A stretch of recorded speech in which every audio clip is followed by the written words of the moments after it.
2월 13일 장윤선의 취재 편의점 시작하겠습니다. 오늘 조금 늦었는데요. 빠르게 출발하도록 하겠습니다. 어제 이상민 행안부 장관에 대한 1심 선고 공판 결과가 나왔죠. 7년형 선고가 됐습니다. 관련해서 더불어민주당 박주민 의원님 모시고 자세한 말씀 들어보도록 하겠습니다.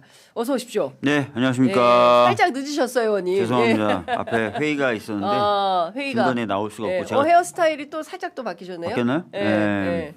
제가 주재하는 회의다 보니까. 그랬구나. 알겠습니다. 죄송합니다. 이해합니다. 예. 네. 자, 앞서 말씀드린 대로 네. 이상민 전 행안부 장관에 대한 1심 선고 공판 결과 보셨죠? 맞습니다. 어떠셨어요? 어제 재판은 어땠다고 전반적으로 초기에 이제 법리 판단을 쭉 하지 않습니까? 그러니까 뭐 위법성 인식도 네. 있었다고 본다, 그렇죠. 뭐라든지 네. 또는 행안부 장관으로서 헌법 소호의 의무가 있는데 그걸 안 한 것 같다라든지 네. 이런 얘기가 쭉 나오길래 네.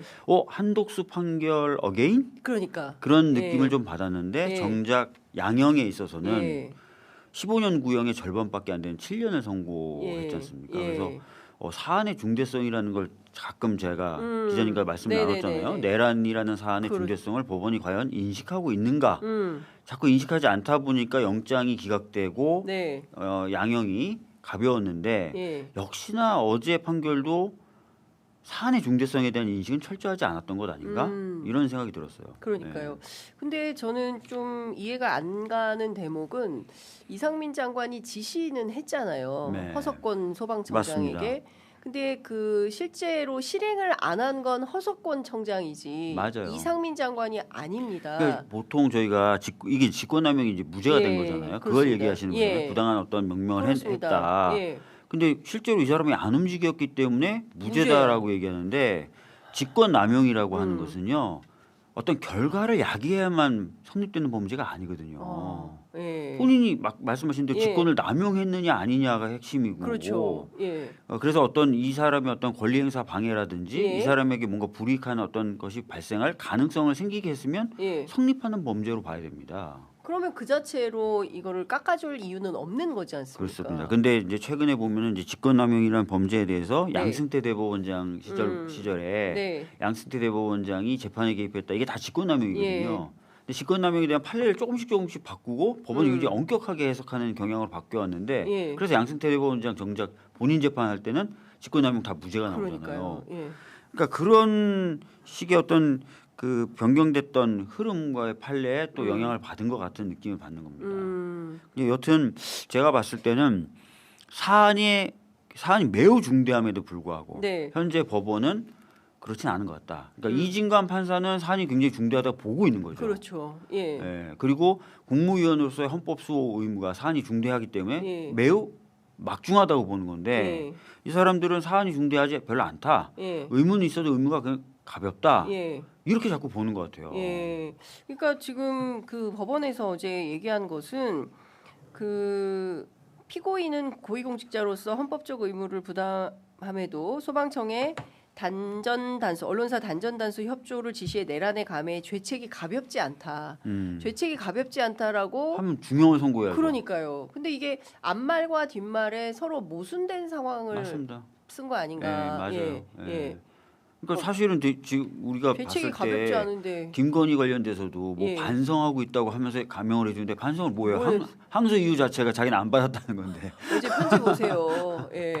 그래서 제가 보기에는 지금 최근에 법원이 앞뒤가 안 맞는 특히 양형 관련돼서는 앞뒤가 안 맞는 판단을 하고 있다. 첫 번째. 두 번째는 굉장히 이 사람들을 위해서 법리를 엄격하게 적용해주고 있다. 그러니까 예를 들어서 공소기각 판결이 나오는 게 다 특검의 수사 대상 관련된 법률 해석이잖아요.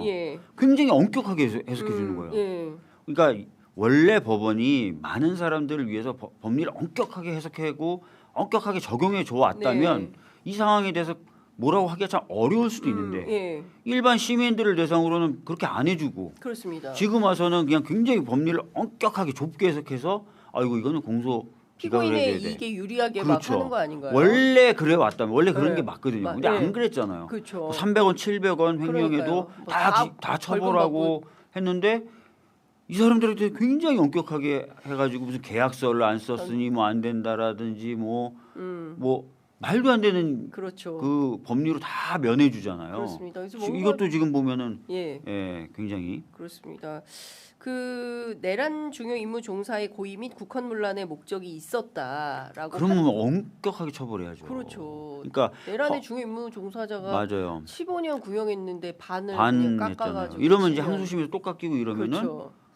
이 사람은 이제 집행유예로 나올 수도 있는 거예요. 대법원 확정 판결이 되면 예. 집행유예. 그래서 어제 씩 웃었을까요? 그러니까요. 예. 절반씩만 깎여 나간다고 생각해서 3년 이하면 예. 집행유예 가능하잖아요. 그러니까 몇 년 이렇게 확인하더니 예. 옆에 있던 변호사 어깨를 툭툭 치면서 수고했다고 하고. 그러니까 구속 재판이니까 항소심 한 몇 개월 하면 된다. 그럼 몇 개월 있다 나는 나갈 수도 있겠네. 이런 생각을 하고 있을 수도 있어요. 계산이 되니까 그래서 예. 웃음이 나온 거군요. 판사 출신이지 않습니까? 그러네요. 예. 이상민 전 행안부 장관은 판사 출신이니까 7년이면 이렇게 하면은 나올 수 있겠다. 항소심을 한번 깎고 예. 대법원에서 뭔가 좀 해서 다시 올 여름에 나올 수 있겠네. 파기환송되면은 대충 더 깎여가지고 예. 집행유예 나올 수 있겠네 이렇게 생각할 수 있을.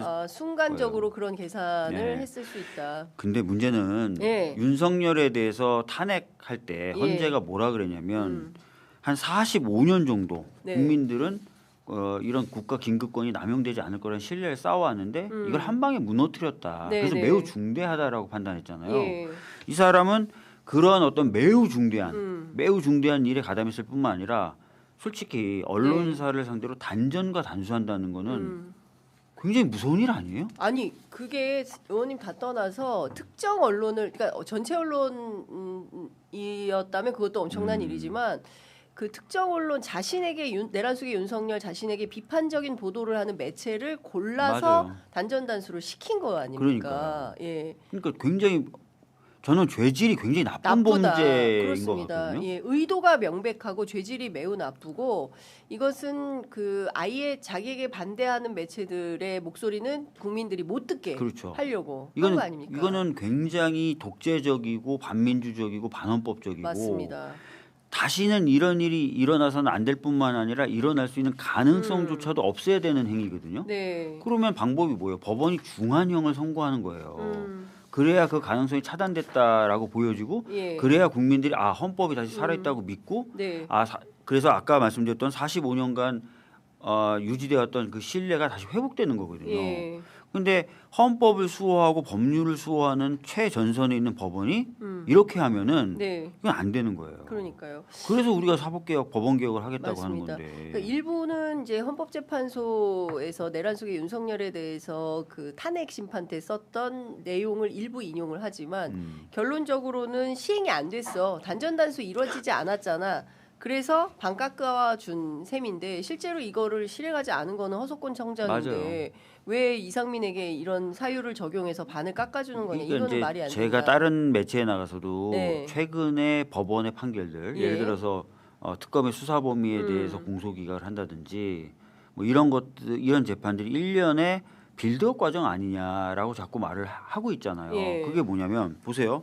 윤석열도 자기 재판에서 뭐라 그러냐면 자기는 분명히 명명했잖아요. 국회 예, 들어로. 그렇죠. 근데 사망자가 안 나왔다. 나왔다든지 2시간, 3시간 만에 좀 끝났다라든지 군인들이 뭐 누굴 때렸습니까? 근데 지가 때리지 말라고 한 거 아니거든요. 그렇죠. 예. 근데 그러면 이상민의 이 단전단수 하라고 했는데 밑에 예. 있는 사람이 안 따랐어. 예. 그게 유리하게 적용돼 이상민한테. 예. 그러면은 군이 파견되고 투입됐던 군인들이 아무것도 안 한 게 윤석열한테 유리하게 적용돼야 돼요?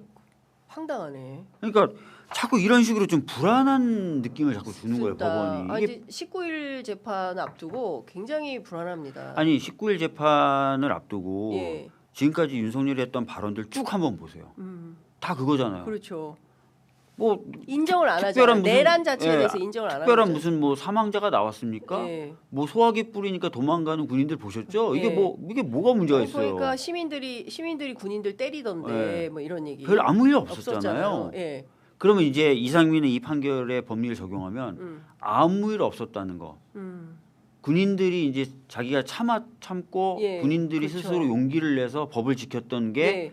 윤석열에게 유리한 양형 사유가 되는 거예요. 야, 또는 이거는- 무죄 사유가 되는 거고. 화가 난다 정말. 말이 안 되는 이거 말이 거잖아요. 안 되는 거죠. 예, 이거 법리 근데 판사들이 어떻게 기발하다고 표현을 해야 됩니까? 아주 그 이제 갑자기 너무 당황해서 단어조차 지금 생각이 안 나는데 이렇게 기괴한 법논리를 적용해서 윤석열, 김건희를 봐주는 법리로 활용을 한다면 이건 국민들이 참을 수가 없는 일이 되는 거 아니겠습니까? 제가 자꾸 빌드업 아니냐, 불안하다 이렇게 얘기를 하면 어떤 분들은 아니라고 하는데 네. 저는 기억하실지 모르겠지만 양승태 대법원장의 사법농단 때 제가 법사위에 있었어요. 예. 그때 있었던 흐름들을 제가 눈으로 다 봤거든요. 첫 번째 흐름, 아까 말씀드렸던 대로 양승태 대법원장 등에게 적용될, 즉 법원 식구들이죠. 법원 식구들에게 적용될 것으로 예상되는 직권남용에 대한 판례를 조금씩 계속 바꾸더라. 그러니까 조금씩 바꾸는 건 한 재판에서 바꾸는 게 아니에요. 여러 재판에서 조금씩 바꾸는 거예요. 이거 진짜 불안한데. 아니 실제 그때 경험 다 하셨잖아요. 왜 직권남용 판례가 바뀌지? 그 기사도 많이 났었어요. 왜 과거 판례하고 다르지? 그러네. 그러면서 적법한 자기네 권한, 위법한 명령을 할 권한은 없다. 그러면 직권남용이 안 된다는 판례가 성립이 돼버렸잖아요. 맞아요. 그러면 이제 위법한 지시를 한 건 직권남용이 도저히 처벌이 안 되는 거예요. 오히려 면죄부가 생긴 거죠. 그렇게 조금씩 이 재판부 저 재판부 똑같이 바뀌. 그러니까 그걸 제가 봤거든요.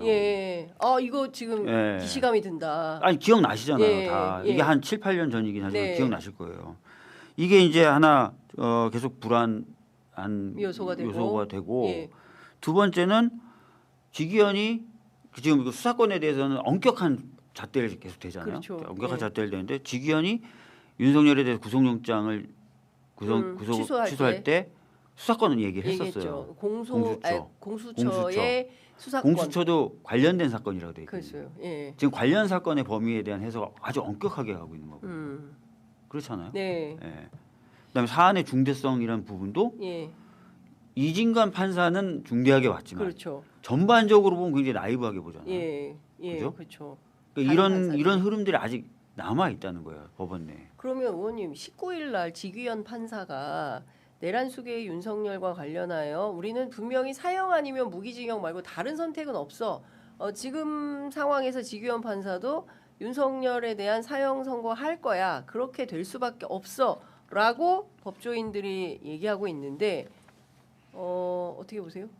아닐 수도 있습니까? 그러니까 저는 긴장감을 가지고 봐야 된다라는 생각을 여전히 가지고 있고 그래서 이상민 판결이나 이런 거 나올 때마다 저희가 문제되는 지점은 세게 비판을 해둬야 된다. 법원에 있는 판사들도 언론에서 뭐라고 하는지 정치인들이 뭐라고 하는지 시민들이 뭐라고 하는지를 영향을 살펴보고 영향을 받습니다. 그래서 계속 얘기를 해줘야 되고 야 우리 다 니네들이 그렇게 할 수 있을 거라고도 생각하고 있다. 진짜 그렇게 하면 너 진짜 그런 자꾸 이런 식의 얘기를 해줘야 신경을 쓰거든요. 그래서 그거를 좀 봐줘야 될 것 같고 만약에 제가 말씀드린 이런 어떤 엄격한 잣대를 들이대는 게 윤석열한테 안 쓰이면 좋죠. 그러나 아마 의도는 있을 가능성이 있어요. 뭐냐면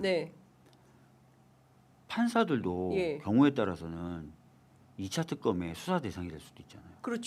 그렇잖아요. 그렇습니다. 그러면은 수사 대상이 될 수 있는 잠재적 존재들은 수사 대상과 수사 권한을 축소해서 해석되는 게 좋죠.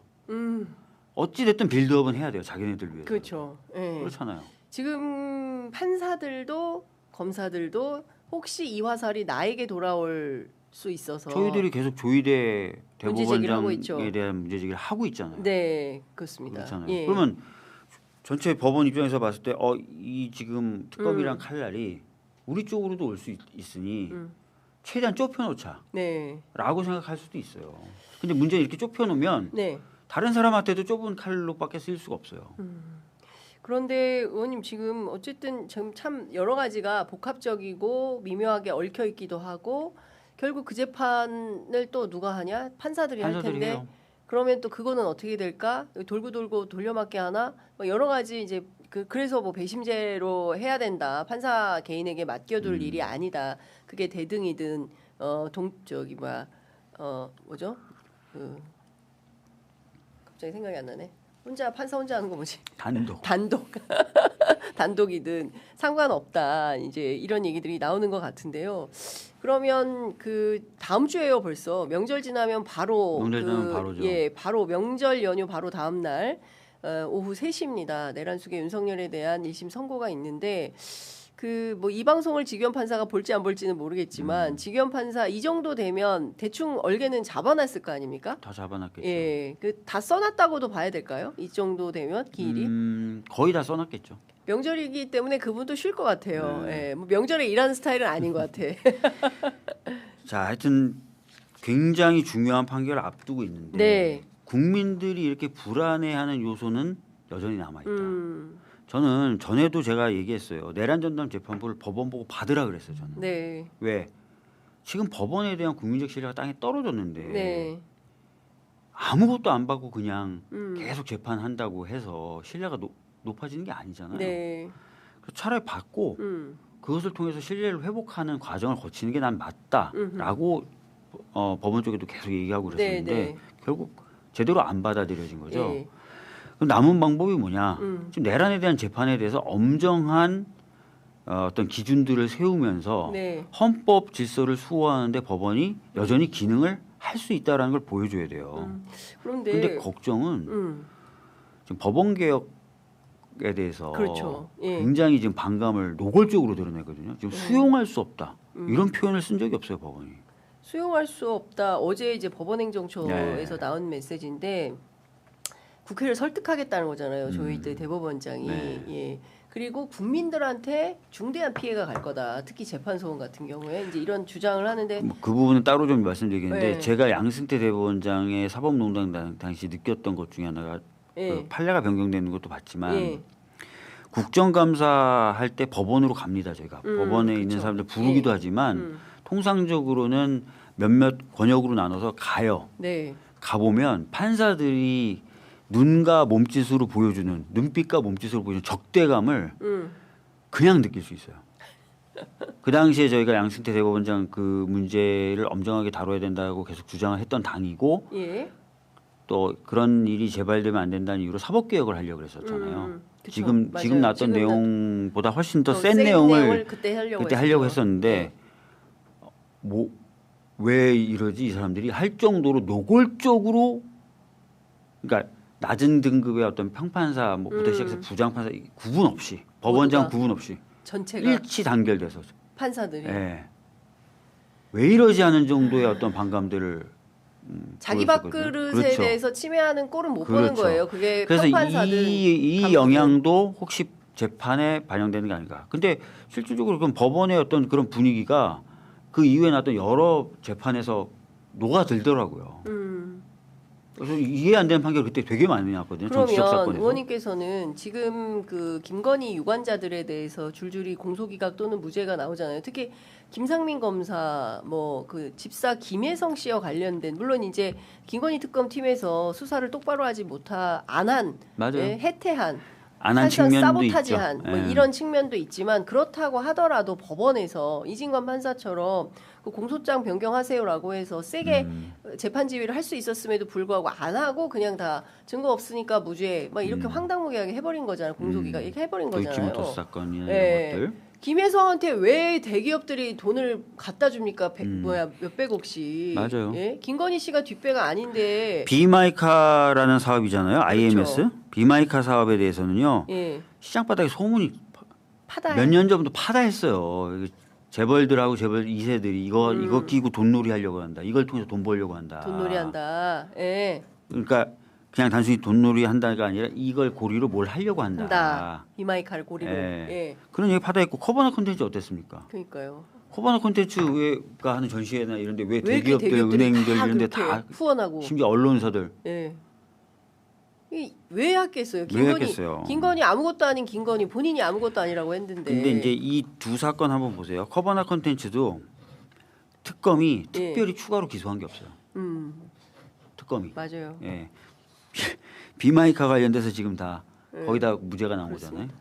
제가 예상을 했어요. 왜냐하면 이거는 김건희 플러스 검찰도 있지만 예. 뒷배로서 이게 다 재벌들이 관련된 거거든요. 예. 재벌들이 이게 만약에 재벌들이 김건희가 있던 이유로 후원했다. 뇌물이잖아요. 그렇죠. 사실상 뇌물인 네. 거죠. 근데 그런 측면에서 보면은 민주당이 추천했지 않습니까? 민중기 특검. 네. 아시는 것처럼 민중기 답답합니다, 특검도 진짜. 특검인데 예. 그 밑에 파견됐던 검사들이 수사검사들. 거의 태업을 했었다. 그렇죠. 심지어 뭐 반기를 들었었다. 이런 얘기는 이미 언론을 통해서도 보도됐고 본인들도 뭐 옷차림이라든지 그렇습니다. 뭐 돌아가게 해달라고 요청한다든지 그게 다 있었잖아요. 2차 권창영 특검이 그렇기 때문에 진짜 똑바로 수사를 해서 네. 이번에 성과를 제대로 내지 않으면 이 역사의 수레바퀴가 다시 돌아간다는 생각이 들고 의원님께 제가 질문을 드리고 그래서 이번 했던 2차 것은 특검은 파견 검사를 15명을 확 줄였어요. 절반 정도 수준으로. 예. 그리고 저는 제안하는 게 검찰이나 이쪽을 수사하는 팀은 네. 그 특검 내에서 예. 그냥 검찰 빼고 만들었으면 좋겠어요. 검찰 묻은 예. 사람들 아예 빼라. 검찰 좀 영향권 배제. 밖에 있는 사람 예. 했으면 좋겠어요. 예. 예. 뭐 그거는 그렇게 하지 않을까 싶고 그러면 이 전체에 흘러가는 이 무죄와 공소기각 릴레이가 법원 내부의 어떤 그 사법 개혁에 대한 저항 또는 그 반발 그래서 이렇게 복합적인 거예요. 보세요. 복합적이다. 자, 검찰이 한번 수사했던 사건들에 대해서 다시 친정을 후비는데 약했던 또는 네. 거부했던 검사 네. 특검에 있던 파견 예. 검사. 그 다음에 법원 개혁이라는 최근의 흐름에 대해서 반발심을 갖고 있는 판사의 심적인 그런 어떤 저항감. 예. 그 다음에 특히 몇몇 사건들은 직접이든 간접적이든 재벌이라고 하는 여전히 우리 사회에서 큰 권력들이 엮여 있는 사건들. 예. 이런 사건이 백발백중 이상하게 나오잖아요. 하나 묻어도 이상하게 나오고 2개 묻으면 더 이상하고 3개가 만약에 관련돼 있으면 더 진짜 이상하고 이런 식으로 권창영 나와요. 특검한테 하실 얘기가 있으실 것 같아요. 어떻게 수사하시라. 예, 잘해야죠. 그분 판사 출신이고 네. 그런데 어쨌든 답답합니다. 그리고 제가 오늘 꼭 여쭤보고 싶었던 게 있는데요. 그 뭐 검찰개혁, 법원개혁 관련된 거하고 별건으로 어제 오마이뉴스에서 단독 보도 요새 오마이뉴스 김종훈 기자가 단독 기사 많이 쓰는데 네. 김성태 사건 있지 않습니까? 쌍방울. 못 봤는데? 아 이거 네. 못 보셨어요? 네. 그 한번 보세요. 그 대북 송금 사건에서 김성태 씨에 대해서 공소 기각 결정을 법원이 한 거예요. 이중 기소라는 게 이유입니다. 하나는 외환관리법 위반으로 하고 그 다음에 예. 또 제3자 뇌물로 또 엮은 거예요. 근데 그 지난 재판에서 김성태 씨가 이례적으로 최후 진술을 하면서 실제로 본인이 이게 그 대북 송금은 쌍방울의 대북 송금이지 이재명, 이화영의 대북 송금 사건이 아니다. 경기도와 관계없다. 이런 발언을 했다는 거예요. 자, 이렇게 되면 이 당시 이재명 경기도지사, 이화영 경기도 평화부지사에 대해서도 공소 취소 검찰이 해야 되는 거 아니냐. 그러니까 사실 많은 분들이 요즘에 이제 이 당시에 네. 윤석열 정부 또는 윤석열 검찰총장 휘하에서 예. 벌어졌던 공소권 남용 사건들에 대해서는 예. 다시 한번 봐야 된다는 입장을 어제 많이 갖고 의원님들이 있어요. 만들었잖아요. 모임, 공소 맞아요. 취소 모임도 공소 취소 만들고. 모임 만들었는데 그 차원을 떠나서 예.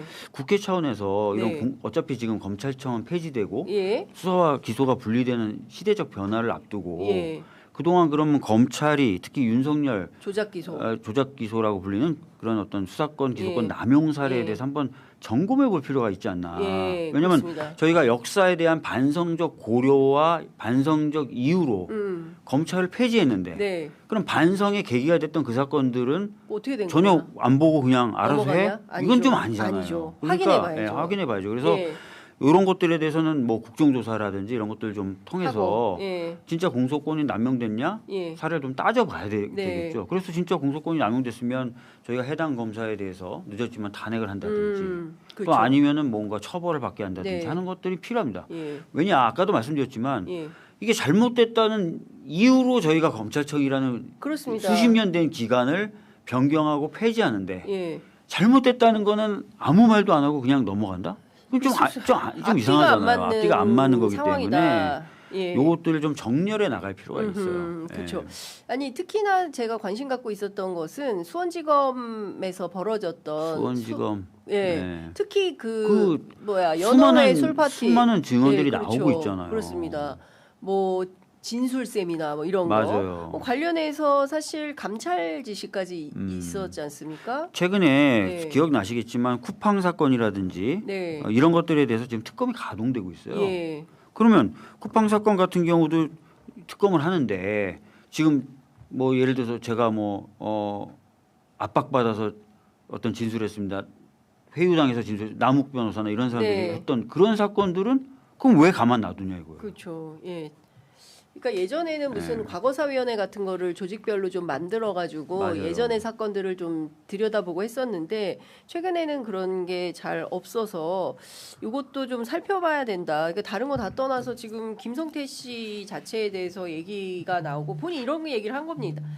북한에 돈을 건네주면서 이화영이나 경기도의 대가를 요구한 적은 없다. 개인 돈으로 한 거다. 사실상 김성태의 대북 송금이다. 이렇게 본인이 말을 한 거예요. 최후 진술에서. 제가 잘못했다는 것은 인정하며 앞으로는 하지 않겠다. 조폭 출신답습니다. 앞으로 하지 않겠다. 이렇게 다짐과 결심까지 하는데 이 사건에 대해서는 그냥 넘어가기는 어렵다. 그리고 그 인권 TF 만들어서 수사팀도 만들었는데 사실상 해체된 상황이고 지나갔지만 다시 한번 살펴볼 필요가 있을 것 같다. 환기 차원에서 여쭤봤습니다. 맞습니다. 이게 이제 전체 검찰의 문제는 아닐 거예요. 근데 우리가 아는 윤라인이라고 불리는 그렇죠. 이른바 정말 그 검찰을 땅에 묻은 사람들 있죠. 그 사람들이. 정치 검찰로. 정치 검찰로. 예. 검찰 내부에서도 아마 그 사람들에 대해서는 좀 엄청 싫을 것 같아요. 싫을 것 같고. 너희 때문에 이 조직이 한번 좀 그 사람들을 뭘 잘못했는지 한번 보고 싶을 것 같아요. 검찰 내부에서. 검사 출신들도. 예. 네. 알겠습니다. 시간이 31분이지만 그래도 요건 여쭤봐야 될 것 같아요. 네. 정치인은 도시를 바꾼다. 책 오늘 안 갖고 갖고 왔고요. 오셨어요? 책 갖고 왔어요. 책 이거 드리려고. 세워놔야 되는데. 예. 야, 이게 출마 선언문에 해당하는 겁니까? 아니요, 전 출마 선언은 이미 이제 아니, 두달 전에 책, 했고요. 이 책이. 책 내용이요. 예. 제가 이제 그동안 갖고 있었던 고민의 일부를 책에 담았는데 예. 잠깐 이제 열어 보시면은 예. 많은 정치인들의 책이 사진이 절반 또는 3분의 2인데 맞아. 저는 거의 사진이 없는 제가 사진 그냥 없는. 고민을 녹여낸 책이라고 보시면 될 것 같고 주민의 헌법 이후에 최고의 베스트셀러가 되는 겁니까? 예, 주민의 헌법 정말 쉽고 재밌어서 예. 저도 단숨에 읽었어요. 네, 예, 뭐 어떻게 개업 될지 때. 모르겠는데 예, 어떻게 될지. 어제 주민의 헌법 꽤 많이 팔렸거든요. 그거 많이 그 정도 팔렸죠. 팔릴지 모르겠는데 예. 그 어제 한 변호사분이 예. 이제 선배 변호사분이 이 책을 그 구입해서 읽어봤다라고 하면서 저한테 연락을 했는데 예. 야, 책 되게 좋던데 이렇게 얘기하시더라고요. 그분은 정치권에 있는 분이 아니에요. 예. 선배 변호사. 그냥 선배로서 궁금해서 사서 봤는데 예, 재밌더라. 재밌더라. 그래요? 그래서 예. 내공이 느껴지던데 예. 이렇게 하더라고요. 알겠습니다. 그러니까 일반인이 보기에도 괜찮은 그렇군요. 서적이다. 일단은 그 목차가 상당히 꼼꼼하네요. 맞아요. 제가 지금은 방송 중이라서 지금 읽을 수는 없고 방송 끝나고 연휴 때 읽어보도록 네. 하겠습니다. 네. 자, 본격적인 그 선거전이 설 연휴 지나면 시작되겠죠. 이제 시작되겠죠. 네. 뭘 좀 어떻게 준비하고 계십니까? 지금 여론조사는 상당히 잘 나오고 있는 편이죠. 잘 나오고 있는 편이죠. 네, 알겠습니다. 더욱더 정진하시기를. 네. 그리고 그동안 제가 냈던 공약이라든지 또는 제 고민들의 일단을 다 담을 수는 없었고 일단을 네. 저 책에 담아놨으니까요. 한번 예. 읽어봐 주시면 좋을 것 같고. 읽고 제가 여기서 또 요약해서 또 질문을 날카롭게 또 한번 책 드리도록 하겠습니다. 목차라도 한번 읽어보시고 다시 네. 한번 불러주셔도 좋을 것 같아요. 아이 그럼요. 이런 예. 건 뭐예요? 이런 건 예. 어떻게? 또- 이런 건 좀 아닌 것 같은데. 이러면서. 알겠습니다. 예. 법원 검찰 이외에 서울시 이슈로 30분 모시고 말씀을 좀 듣는 좋습니다. 날이 조만간 있을 거라고 생각합니다. 자, 오늘 말씀은 여기까지 듣겠습니다. 의원님 새해 복 많이 받으시고요. 네. 네. 다음 주는 아니고 또 뵙도록 하겠습니다. 알겠습니다. 또 뵙겠습니다. 고맙습니다. 네.